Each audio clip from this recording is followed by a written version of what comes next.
similar pattern. Yeah. So similar to what we've seen the last couple of days, the chance of daily rain and thunder continues. Here is what we look like across the region. We've got a mix of sun and clouds, temperatures climbing through the 80s at this point. Let's take a closer look here at our Mount Cheaha camera. This is the highest point in Alabama.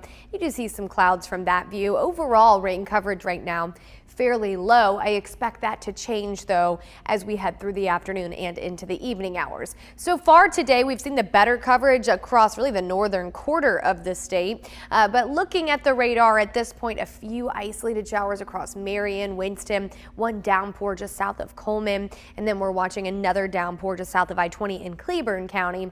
Once again, scattered thunderstorms are likely at times through the rest of the day. So I wanted to break that down for you hour by hour. Here is a look towards 3 p.m.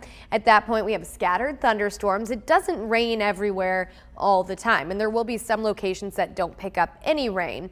But what we will have to watch for is the possibility of some heavy rain where these do develop, because there's a lot of available moisture in the atmosphere for these to tap into. So that means heavy rain is likely. And if one of these sets up over your location and doesn't move all that much, could cause some minor flooding problems. This is a look towards 6 p.m. Temperatures in the 70s as we head through the evening hours. Overnight, we are looking at a mainly cloudy sky, small chance of a lingering shower.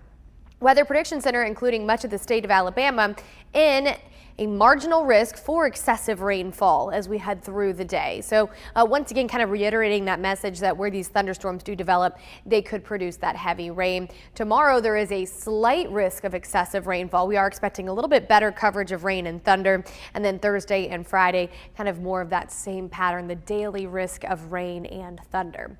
Let's take a closer look at the modeling for tomorrow. This is 6 a.m. At that point, there could be a few light rain showers around. But as we approach the afternoon, lunchtime, you see scattered to numerous thunderstorms, likely heavy rain possible within these that could lead to that low end flooding threat. By 3 o'clock, we do still keep scattered storms in the forecast.